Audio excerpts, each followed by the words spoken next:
जय श्री राधे। रामधारी गुप्ता, खंड 2, प्रतिलेखन संख्या 115, गति 80 शब्द प्रति मिनट। प्रारंभ करें। महोदय, मैं अपने लिए इसे बड़ा सौभाग्य मानता हूँ कि मैं आज के इस समारोह में सम्मिलित हो सका। विराम। कुछ दिन पहले जब लोकनायक बापूजी अड़े ने मेरे पास लिखा कि मैं यवतमाल आकर लोकमान्य तिलक की मूर्ति का अनावरण करूं, तो मैंने अपने लिए इसे बड़ा सम्मान माना।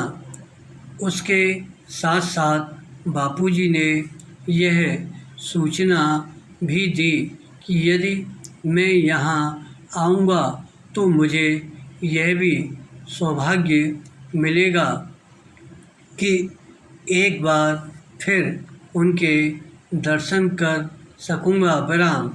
इन सब कारणों से मेरे हृदय में एक क्षण के लिए भी ऐसा विचार नहीं आया कि इस निमंत्रण को स्वीकार करने अथवा न करने के विषय में सोचूं। मैंने उसे एक आदेश मानकर शिरोधार्य कर लिया। थोड़े समय की अनिश्चितता अवश्य रही, क्योंकि मैंने लिखा था कि इधर जब आ सकूँगा तो यहाँ आऊँगा। विराम। मुझे प्रसन्नता है कि वह दिन आ गया और मैं यहाँ आकर इस शुभ कार्य में भाग ले सका। विराम। लोकमान्य तिलक की मूर्ति का अनावरण करना मेरे लिए बड़े सौभाग्य की बात है। विराम। लोकमान्य ने केवल इस देश को जगाया ही नहीं, बल्कि उन्होंने कांग्रेस रूपी जिस भवन की नींव डाली, वह आज स्वतंत्रता के रूप में हम सबको मिला है। विराम। अपनी बुद्धि, अपना शरीर और धन, जो कुछ मनुष्य के पास हो सकता है, सब कुछ देकर उन्होंने देश को जागृत किया और हमें स्वराज्य के लिए तैयार किया। विराम। जिस समय हम यह नहीं समझ पाए थे कि उस स्वराज्य के लिए और भी कितने त्याग की आवश्यकता होगी, उस समय उन्होंने हमें केवल यही मंत्र नहीं दिया कि स्वराज्य हमारा जन्मसिद्ध अधिकार है, बल्कि उन्होंने यह भी बताया कि हो सकता है कि ब्रिटिश राज्य के जेल खानों में रहकर हम देश की अधिक सेवा कर सकेंगे। विराम।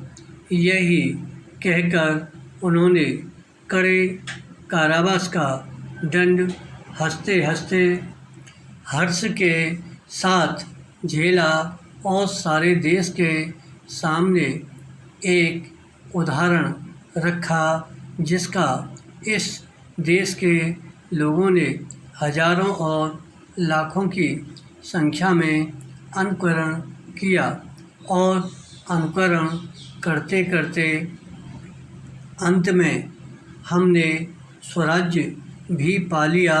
विराम। पैरा। आप लोग लोकमान्य के काम के ढंग से और बहुत निकट के दर्शन से मेरे अपेक्षा कहीं अधिक परिचित हैं। मुझे तो उनके संपर्क में आने का थोड़ा सा ही सौभाग्य प्राप्त हुआ था। आप में से बहुतेरे ऐसे होंगे जिनको उनके पीछे पीछे चलकर काम करने का सौभाग्य प्राप्त हुआ होगा।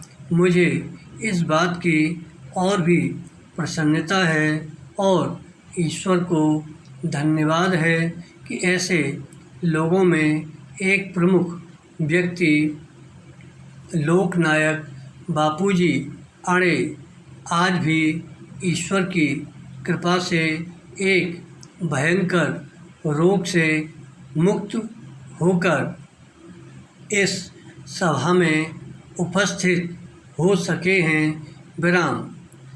मुझे आशा है कि हमें उनका उपदेश बहुत दिनों तक मिलता रहेगा और यह हमारा पथ प्रदर्शन करते रहेंगे। विराम।